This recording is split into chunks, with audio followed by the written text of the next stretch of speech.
So the first time that we received a report of this elk was actually by one of our wildlife officers. We were on a sheep count in the Mount Evans Wilderness last July, so July of 2019, and he sent me a photo of this elk with a tire around its neck.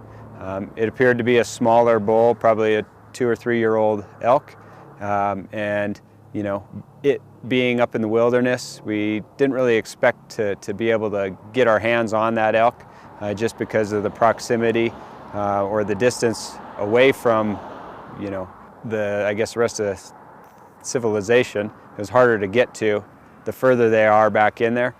And usually the further these elk are away from people, the more wild they act.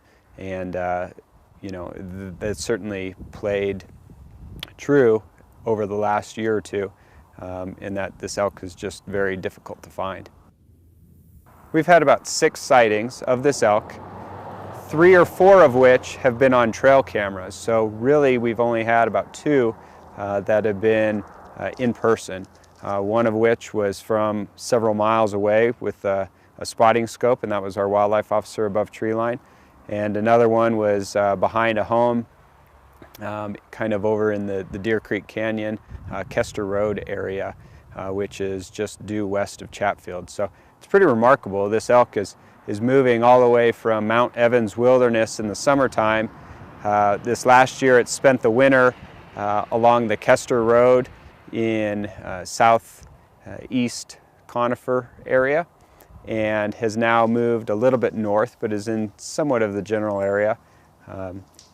We kind of expect that this elk, once the rut starts, that this elk is probably going to move back towards the Evergreen area because that's where most of the cow elk hang out. So it either had to get this around its neck as a very young elk before it had antlers. Most likely it was an elk in the wintertime, and you know, it's anybody's guess how it actually got on there. It could have been a big stack of tires. I've seen it where people feed animals and animals come in and put their heads in things. I've had deer with buckets around their necks because people are artificially feeding animals. So it could really have been a number of things, but it would have had to have been in the winter months when the elk don't have antlers. Generally, once we have animals that have things around their neck, they don't come off very easily. You know, things that are tangled up in their antlers, once the antlers shed, obviously that will fall off, or in some cases we are actually fortunate enough to tranquilize and then remove the netting or other material from their antlers. We would certainly like to catch up to this elk, but this elk is definitely acting like a wild elk and not wanting to be seen, which is good. That's what we want our wildlife to be doing, is to acting wild.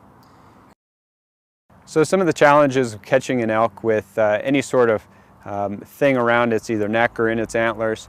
One is we've got to be close when that animal is spotted, and we've got to have our tranquilizer equipment with us. And so getting that all together, you know, most animals don't like to be seen, you know, really during the middle of the day, so oftentimes it's very early or very late at night. And so, you know, getting staff up there to help out with a situation like this can be a little bit more complex. If we do have an animal that is acting real wild, one, it's very difficult to get in within range of that animal and actually tranquilize it. You've got to be, you know, anywhere from 20 to 40 yards on average in order to tranquilize an animal. And a large bull that's exhibiting very wild behavior, you know, it can be hard to get hundreds of yards from some of these animals. They certainly act wild and you know, respond negatively when we get close. You know, it's unlike a lot of our other elk in conifer and evergreen that are very tame.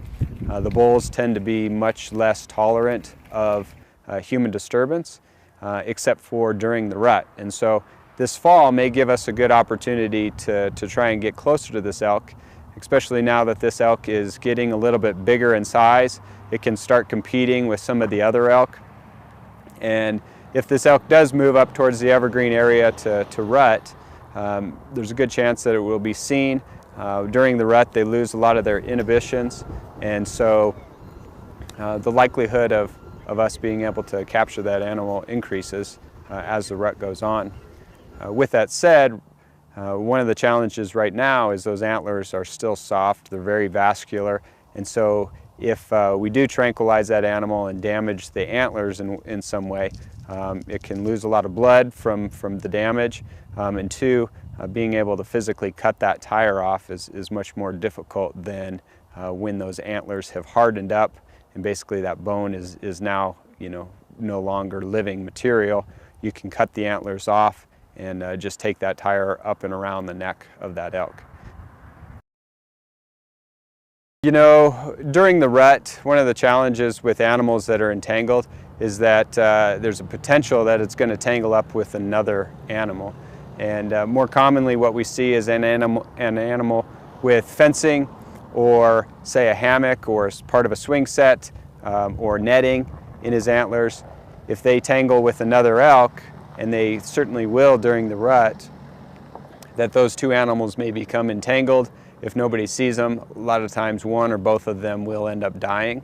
And the risk is if another elk tangles with this elk, it may get that antler caught within that tire and the same thing happens. So we definitely want to track this elk down, and so if folks have any sort of sightings, the more recent the better, and we'll do our best to get on that elk, but we know where it's hanging out in general right now is very thick and steep terrain, not a lot of homes in this particular area, and so the likelihood of us capturing that elk right now is pretty slim until it moves to a little bit more favorable habitat. So the biggest thing people need to realize from a situation like this is that animals get into all kinds of different things, and they need to make sure that their properties are cleaned up. Over my career, I've seen everything from plastic pieces around the hooves of deer and elk to swing sets and basketball hoops and tomato cages and hammocks, tires, trash can lids, you name it. I've seen it around these animals' necks, and so it's a good reminder, if you live where wildlife live, that you should go and walk around your property, clean things up, and try and just take down any sort of obstacle that may impede wildlife movement or entangle them.